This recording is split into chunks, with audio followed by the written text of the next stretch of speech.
OCD your whole life, you know, and see how hard that is. I like to tell my patients about a lady I once treated who had OCD for 83 years before she came for treatment. And she actually got better. But you know, I tell them, if you think it's just going to go away someday, and if you think your life is not going to be hard, think again, because you're wrong. You're betting on the wrong horse. You always have to weigh the costs versus the benefits, basically. And like I tell my patients, say, yeah, the therapy will make you anxious, but then you're anxious all the time anyway, so what have you got to lose? You know, I mean, that's how you got to look at it. You know, and people will, I think sometimes people overwhelm themselves, so they'll look at everything they have to do, and then they'll say, oh, I can never do all that, instead of saying, well, no, you just take it, as we do in behavior therapy, just one step at a time, and you go at the person's own pace. You don't hit everybody with every fear at once. You know, there'd be a recipe to fail, basically. But people, you know, look and say, oh, do I really have to do that stuff? And I always think something my dentist tells me, when he tells me I need to get some work done. I say, oh, you know, doctor, really, you know, you really have to do this to my teeth and everything. He says, well, he says, do it now or do it later. And that's the same way with OCD. Do it now or do it later. You're going to have to do it sometime. There's no way that you're going to overcome this problem without eventually facing what you fear. And there's no way to overcome any fear without that. Now, some people think they're too weak or incompetent to recover also. This, you can sometimes see among people who've had severe OCD for much of their lives. Convincing them that they can do it takes time, and it usually involves a lot of cognitive therapy, showing them how their ideas that they can't recover are illogical, and to get them to challenge some of these assumptions that they make and see that there's really no fact behind them. I like to tell people, so you can only fail if you don't try, basically, and I think that's really the key. Again, as hard as OCD may be to face and overcome, it still doesn't compare to a lifetime of endless doubt and anxiety. Okay, let's talk about number 7 on our list, a low tolerance for frustration. Here.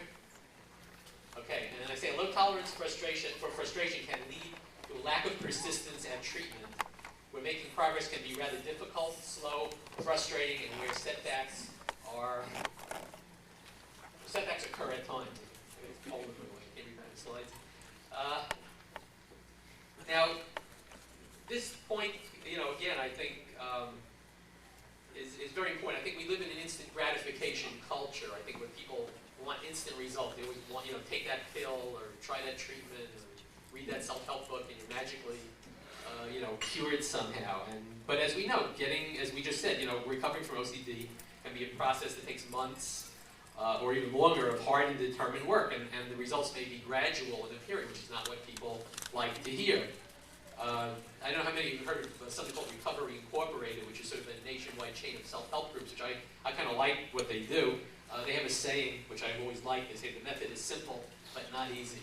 And that's very true of OCD. I think the what you have to do, the facing the fears, is very direct. It doesn't take a lot of guesswork to figure out what you have to do to overcome it. However, nobody's saying that it's easy. But again, this is not what many people want to hear. This is why so many people just opt for going with medication alone, or why they stay in therapies where they only get reassurance. Again, people just want to sit back and be made well. Well, that doesn't work like that. In people who have a low tolerance for frustration, the thinking sort of goes a lot like this. In cognitive therapy, we call them shoulds, basically. These are things people tell themselves that keep them from getting better. One is, I should not have to work hard at getting the things I want. These things should come easily to me. I should never have setbacks and always make continual progress. Getting recovered should happen very quickly. And treatment for my symptoms should not make me uncomfortable in any way, and above all, should not make me anxious. Well, forget it, you know. You're not going to get any of these things, you know. In fact, there are ideas to counter these that I like to give my patients when I detect them. One is you have to work hard for things worth having, which is true for many things in life, not just getting better with OCD. Setbacks and lapses are a normal part of the recovery process because no one is perfect. This is also true. Again, nobody recovers perfectly, and it's perfectionistic and even compulsive to think that you can. Next is that the recovery process takes time. Again, there's no instantaneous recovery for this. You have to work your way through the steps, and in order to overcome fears, you must face them, as I said before. These are the realities of it, and you know, people need to learn not to go for immediate gratification to counter their is a, we live in, as I say, a low frustration tolerant society. That's what sort of the things that they sell people are based on, is giving people instant gratification. These are my little cartoons. What do we want? Delayed gratification. When do we want it? It's a future time to be determined later. That's more what it's like. So, you've got to delay gratification if you're going to get better. There are no shoulds in the universe, basically. And, somebody once told me, he said the only shoulds that there are that someday you're going to die and that you have to be whatever color you are. That's about it. All these other things, that people say I think should be are, not so. Okay, the eighth thing on our list of potholes is procrastination. Now, this is a very serious and frequent problem among those with OCD, and it really does interfere with not only therapy, but it interferes with people's lives. I've seen people lose jobs, relationships, all kinds of things due to procrastination. People don't pay their bills on time, getting things repossessed. It's incredible. But it can also be especially insidious when it keeps somebody from getting down to business, working on their symptoms.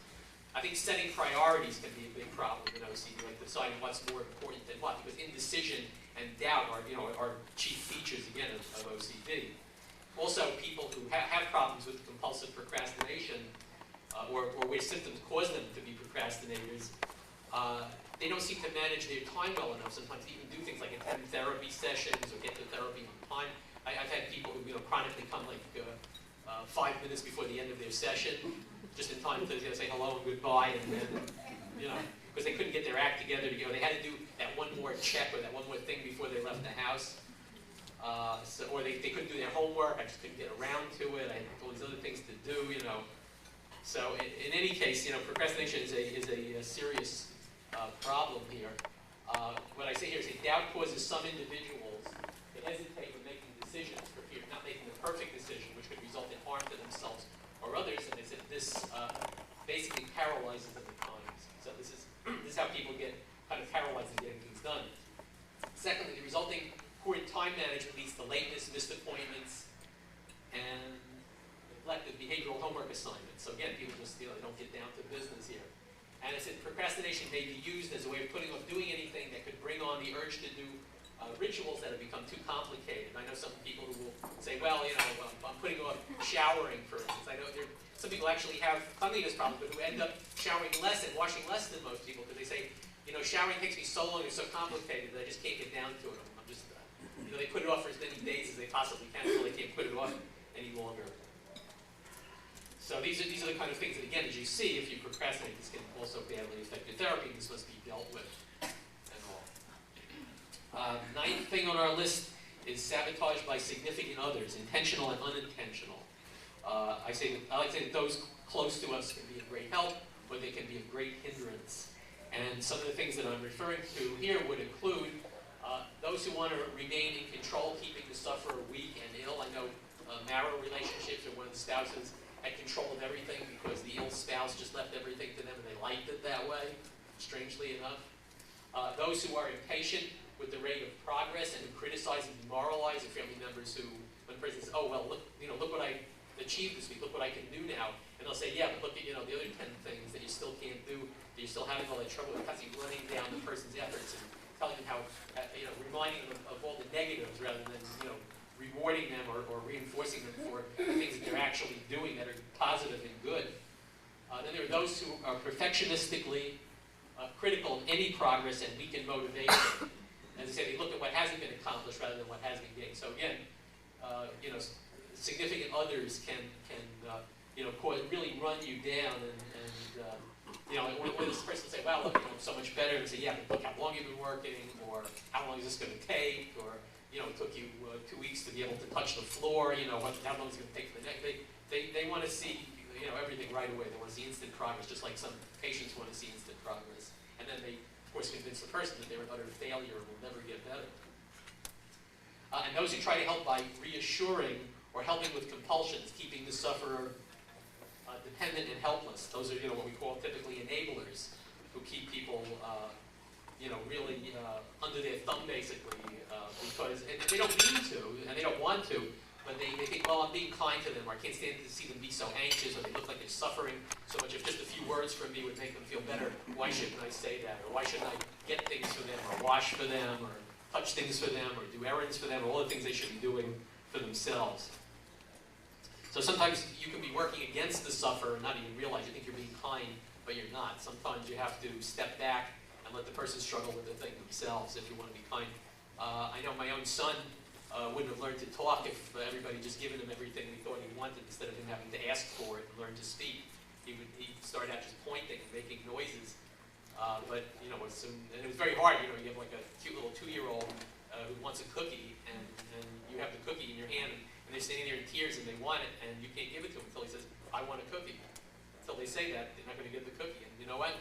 I had to just sort of live with that in order to get my son to talk. So I know what I'm talking about here. I'm not just, I can talk from both sides of the desk. So sometimes if you want to help somebody, you got to step back and let them do the work that only they can do. Nobody can help you better than you can help yourself. Okay, that's what it comes down to. You have to face these things. And even if somebody could do it for you, as I tell family members, I said if you do it for them, they won't have learned anything. So what good is it? They have to face these things themselves. Everybody's responsible for their own recovery. They're not responsible for the fact that they have the disorder, but they are responsible for doing something about it. You can't shoulder that burden for that person. You can't take it away from them. So let's go to our last one, and we'll have time for a few questions anyway. Having become comfortable in one's discomfort. Now there are many other consequences to having a serious long-term problem besides the immediate symptoms, okay, that are identified with the disorder themselves. I talk about those who become comfortable in their discomfort. These are some of the characteristics of these folks. One is they control the lives of others in their lives and try to make them responsible for their well-being. In other words, it becomes your responsibility to take care of me and see that my needs are met. Second, they're not engaged in treatment or in a treatment that makes demands of them. They're usually staying at home, doing very little, not participating. Thirdly, they're not self-supporting, they do not work, or they only work at very marginal jobs. Again, just trying to slide by with the minimum, or all that they are able to do. Next is having all or most of their needs met by others and have few responsibilities. And finally, blaming everything that is wrong with their lives on their disorder, taking little or no real responsibility. Now, this is, I've met quite a number of adults who lived in their parents' homes, for instance, or who live with spouses or significant others that, meet a lot of these criteria.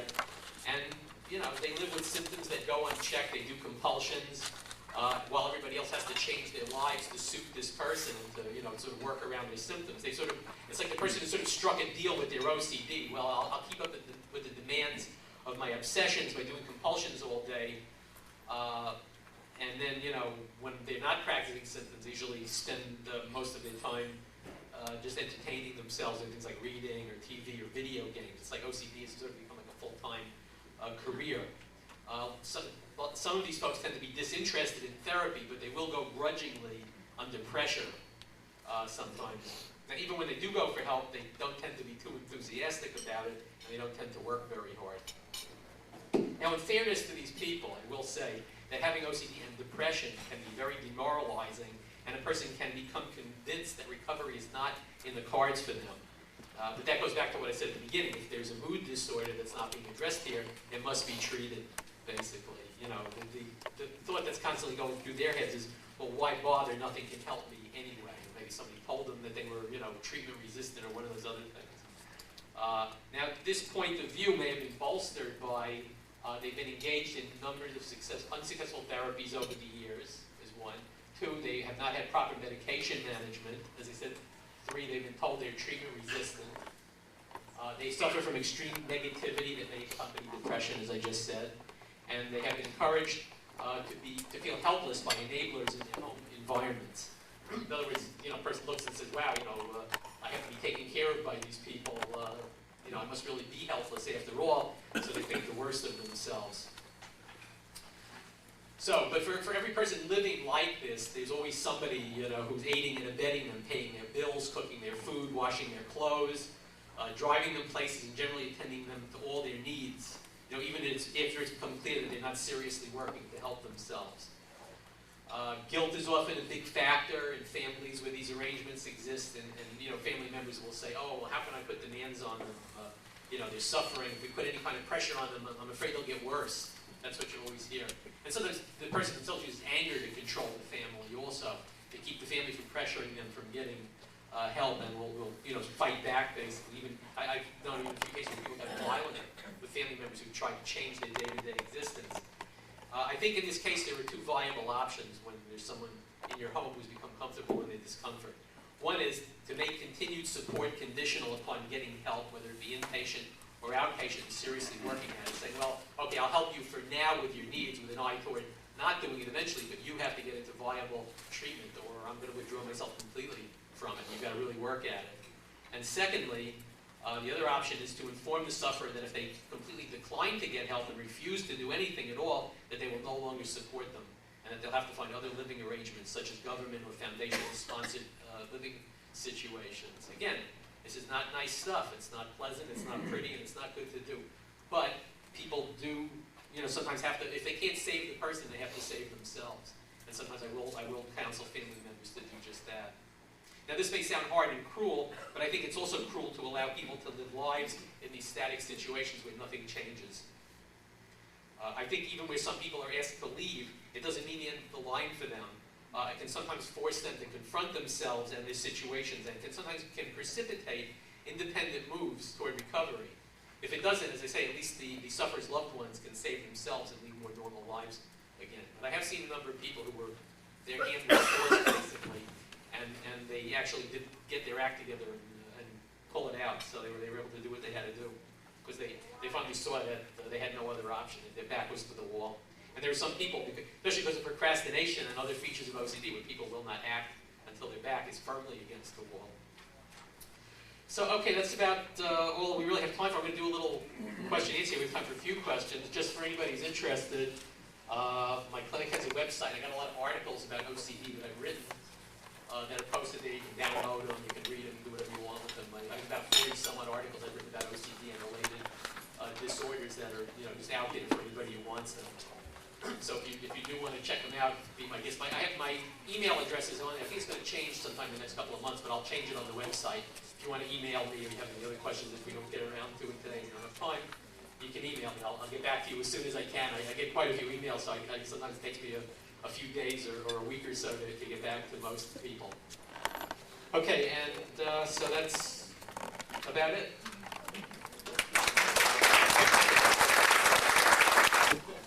Let me take some questions. Yeah? I just wanted to give some examples of what you're for, like the Potholes, some of the mental components you sort of question. Oh, okay. The question is, would I give some examples of Puro? I think, as I was saying before, there really aren't that. Right. What heretofore was Puro? Oh, it could be, basically could be an obsession about anything. Essentially, a person just says, I just have these repetitive thoughts, and we say, do you do anything about it? Say, no, I don't think I do anything about it. But then on closer examination, you will find that the person does a lot. Sometimes, if the person just analyzing what does the thought mean and goes over it, or where did it come from, or do I really think this, and then they're essentially doing mental compulsions. If they're doing any mental activity with regard to the thought and trying to understand it or analyze it or argue with it or anything like that, then they are doing compulsions. They just don't recognize that they're doing mental compulsions. But you can obsess obviously on anything under the sun. It's only limited by the human imagination.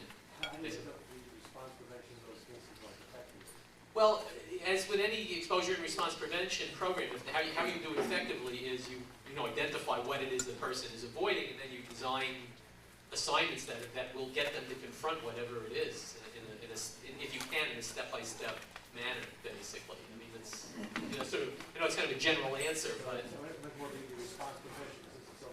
well, you can get people to resist analyzing things. You can ask them to stop actively pursuing these things, and instead tell themselves that. What I tell people generally is try to agree with the thought rather than analyze it or argue with it or try to reassure yourself or anything else. Always agree with the thought and do whatever will help you to agree with it. Basically, expose yourself to things that seem to prove that it's true, and always say that the thought is true. That's how you do it. Yeah.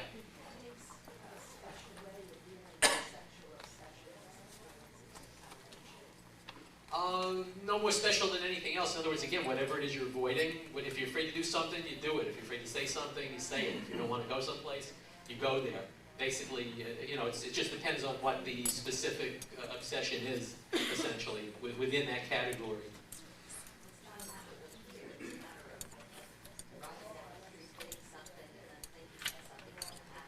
Well, that's a fear, basically. Fear that something is going to happen, that you're going to get arrested, or you kill somebody and you feel guilty for the rest of your life, and you'll have to commit suicide. Or I've heard them all, believe me. These are all fears, what you describe. All obsessive thoughts usually revolve around some dreadful consequence is going to happen to you or somebody else, and that you must either convince yourself that it's not going to happen, or that it didn't happen in some way, or that you can prevent it. That's what it all revolves around, basically. That's the basic makeup of OCD. I'm sorry, let me interrupt for just a second. It just reminded me that she paid for this microphone, so she wants people to come up, oh, okay. talk about the microphone so everybody can hear. Oh, okay. Then. So please come up and ask your That's our question. new ritual. You have to step up to the Yes, microphone. that's what Oh, yeah, Okay. the person with the question. Anybody want to step up to the mic? Or I have these questions here. This is how is it treatment? I'll answer this one thing. How is it treatment decidedly scientifically proven? When do experts agree on a legal basis that a treatment is effective? Basically, it's you run people in the actual treatment, and you also run people in treatments that we know are not effective, that couldn't possibly work, or that are placebo treatments where the person is just put on a waiting list, essentially, and then you compare the outcomes of the two groups. You measure symptoms before and after treatment, and then you compare them, essentially. So this is what you do, and then statistical analysis will tell you whether what you did was statistically significantly more effective than the other treatment, basically, or more significant than nothing. That's how we do it. Statistics decides. The experts don't decide. It's whatever the statistics tell us. And statistics, I know they all say statistics can lie, but not if they're done appropriately and they're done in honesty. Statistics do not lie. And if the proper analysis is done, that's what tells us whether something is good or not. It's not just people, something put their heads together and agree that something works. It has to be proven scientifically. There has to be hard data, evidence that shows that something works. Yeah. Do you have any personal experience on orders and the effects of medication with ordering? Yeah, I had quite a number of orders over the years. As with any other type of OCD, it's variable. There's no way to tell whether we can speak in generalities and say, first of all, let me say that no particular medication has ever been shown to be more or less effective for any particular group of OCD sufferers. And anybody who tells you that is just speaking off the top of their head. There's no drug that's better or worse for any particular symptom. And there's no group of OCD sufferers who have been categorically shown to be more or less effective by medication than any other. But basically, you have to take it on a case-by-case basis. You try it and you see, basically. There's no way to tell whether anything works until you actually take it, essentially. We could, I could say almost anything, and the person could take it, and either they'll get better or they won't. It's just at the national conference over a couple of years I've heard contradictory stuff. And one was that that form of OCD is just unresponsive to medication. And then more recently a study that showed that even though the PET scans show different kind of brain, et cetera, reporters and that procrastinators, et cetera, that the same kinds of medication are effective. So it's a little bit. Well, what this all tells us is that we still need a heck of a lot more study and a lot more money for OCD research, basically, which is precious little. I think a lot of the money is basically going into new drugs for schizophrenia and bipolar disorder, unfortunately. But OCD needs much more research support than it's getting. These are vital questions that we really need to know how to answer. So, as you pointed out, the last word is not in yet on this, but I'm sure we'll hear more in the coming years. We're only going to have time for 2 or 3 more questions, so if you want to come up, come on up. Right, don't procrastinate. Yes, I wanted to know if you know the existence of any group homes or facilities that are specific for OCD anywhere.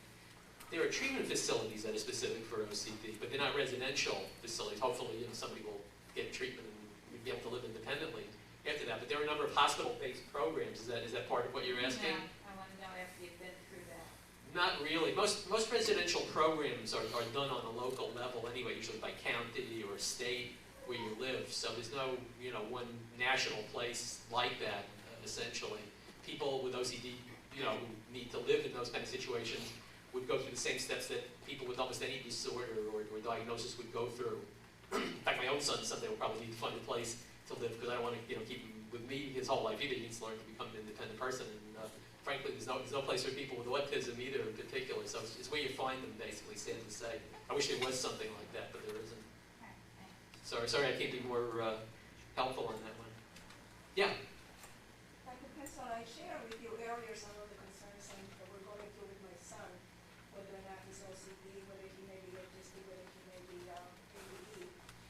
We have been through the psychotic behaviors and we have been with the 911 call, which everyone in the group that I was participating suggested.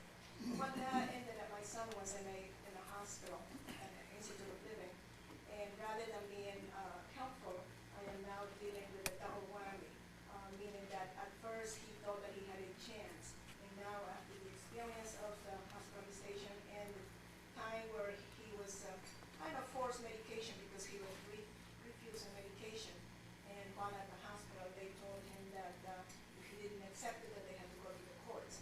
Now I am dealing with a youngster who is really, really angry. There's no way that I can go anymore. There's no chance for me to call 911 because it's not going to work.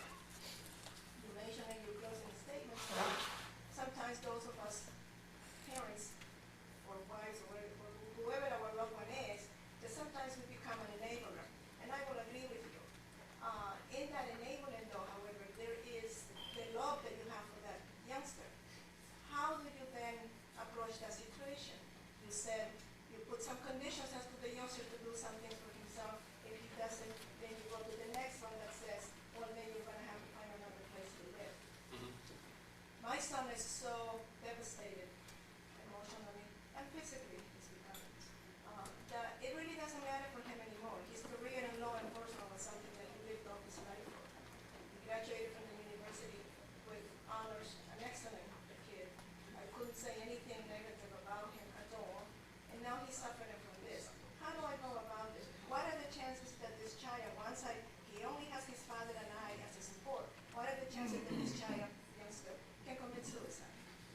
Well, that would be impossible. Since I don't know him, I can't tell you what the chance that he might do something like that would be. I would be making something up if I were to say that. He has threatened that, but Well, some people threaten. They don't, whether he's likely to do it or not, I couldn't tell you. But I would say that, any way that he could be convinced that there is at least help and that there is hope, either getting him, materials that he can look at himself or read about. There are videos out there. There is maybe there's people he could be put in contact with either via the internet or something who have OCD who could give him support. There are any support groups near where you live, which there might be. If you could get him to at least go to those where no demands are being made, or at least where you could talk to other people who have OCD, might help. There are some good inpatient treatment programs, which it sounds like he really hasn't been to. Usually the place where I like to send my own patients is the OCD Institute at McLean Hospital where is in that? Belmont, Massachusetts, just outside of Boston, which is an excellent place. And there are other places too. There's also the Rogers Memorial Hospital in Wisconsin. There's several places around the country. There's the St. Louis Institute for Behavioral Medicine.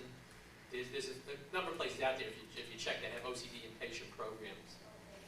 So maybe if you can at least start by getting, it sounds like it's a pretty serious situation. It sounds like you need to start with inpatient treatment. That's It's my. a very serious situation, and I am really, And should be taken seriously. Because of my desperation. Yes. And when I was looking for, I figured the heck with this 911, the heck with all this. No, that's not good. There's no substitute for proper I am treatment. looking for, is there a group, a club, an association of young professionals, a young First- people that can reach out? to First, I people think he like needs a this? proper diagnosis. You're right. And I don't then, think as that I said he's at the very properly beginning. diagnosed. I don't believe that he's been properly Okay, well then that's where you start. Then if he'll at least go for that, then somebody can maybe say, well, okay, now we know what you have, and this is what to do about it. There is hope Exactly, based on that. Maybe that will help him. Right now, he's probably just feeling kind of lost. that's right. Thank you. Okay. Last one. Okay. Last question. How come it's said that kids really aren't good at being treated, adults really can't? Like, kids are hard to work with, Who said that? a lot of people. Well, they're wrong. In fact, I really like working with kids because I find that kids actually get better faster than the adults do, and they sometimes work a lot harder. So whoever said that obviously hasn't treated a lot of kids. I like working with kids, and I think they do great. And don't let anybody ever convince you of that, because it's just frankly not true. For the studies on kids, and I've heard that it's a lot harder to